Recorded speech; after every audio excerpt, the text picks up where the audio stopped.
Steve, you won the toss, chose to bat, and the reason for that.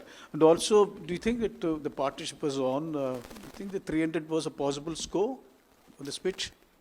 Yeah, I think the toss was the right decision. I think we had our opportunities throughout to post something up above 300. We were probably just that one wicket down, too many at a few stages throughout the innings.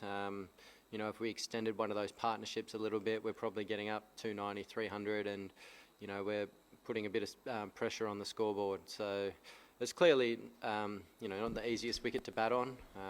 The square block as a whole, I think, has seen a lot of cricket over the last couple of months. We can see it's pretty tired, and that's probably the reason why we haven't seen a score above 300 in the tournament here so far. So we did a reasonable job, but we probably just lacked a couple of those partnerships, just dragging out a little bit further to get us up somewhere near 300 or just above.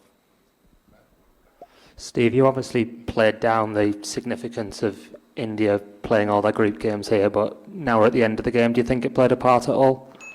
Yeah, look, I'm not buying into it. I think it is what it is. India obviously played some really good cricket here. The surface kind of suits their style with the spinners that they've got and the seamers that they have at their disposal for a wicket like that. So they played well, they outplayed us, and they deserve the victory. Steve, in the eventual calculations and finer margins, do you think the fielding of your side was not up to the mark you would have liked?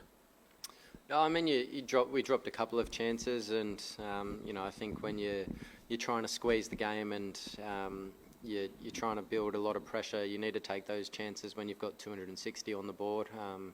But that's the game. It happens. No one means to drop a catch. It's part of the game. Steve, would you also say that India planned the chase well, just sustaining that 5 runs and over right through almost? And did they plan the chase well? So the target was 266, still a stiff target, but still they planned the chase well. Would you say that? What was the question, sorry? No, would you say India planned the chase well? India? Sustaining the 5 runs and over. Yeah, I mean, they kept their run rate in check throughout. We were probably just 1 or 2 wickets away. It got pretty close towards the end. We were able to drag the game quite deep and try and put some pressure on that way. But yeah, obviously KL played really nicely at the end, and Hardik as well. So we took it as deep as we could. But yeah, they obviously chased really nicely. Steve, how much difference in Dubai pitches and Gaddafi Stadium Lahore pitches? You played in Lahore, so different result, do you think? The wickets we played on, they're completely different tracks. This one's quite slow, 2-pace, took some spin. I think the Gaddafi track's arguably one of the best one-day wickets in the world for batting. The ball skids on nicely, the outfield's lightning, and there's definite differences there. Steve, when Australia takes part in a semi-final, the expectations are always so high. You're always expected to win. Do you feel that when you play India, their reputation is as formidable? Could that have played a bit on the boys' mindset? Not really. I mean, I think we've got pretty good records in big games, in ICC events, and I thought the guys turned up and did a really good job. There's obviously a bit of inexperience in our team, particularly our bowling attack. Some new guys there who I thought did a really good job as well. So they're going to be better for the exposure to a big event and playing against world-class players like the ones we came up against today and throughout the tournament. So plenty of positives to take from it. Steve, can you talk us a little bit through your dismissal and also kind of that period of the game in general? Was that a big moment? Yeah, missed a full toss. Wasn't ideal. My plan was kind of to try and put the seamers under a bit more pressure and just rotate the spin, but I didn't do it very well.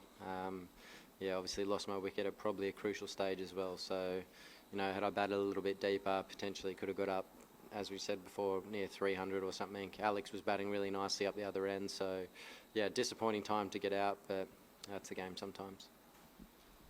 Steve, you have been a long time contemporary of Virat. So what do you have to say about the way he chases down the high targets and controls it? Can you say something about that? Yeah, I mean, he's arguably the best chaser the game has seen. You know, he's done it numerous times against us. You know, he controls the tempo of the game really well, plays to his strengths and takes the game deep. So, you know, I thought he played really well again tonight. Hi, Steve. This is Abdullah from Gulf Today. Steve, you are one of the best team in the world at any given point of time. And after posting a competitive total of 264, you lost the match. So what kind of total do you think is a team should post to win the match on this pitch? I mean, that's a difficult question. I think, yeah, I mean, somewhere up around 300, I think, on that surface would have been a really good total. You know, there's a bit of scoreboard pressure. You've got to take a few more risks, I guess, to get above the rate.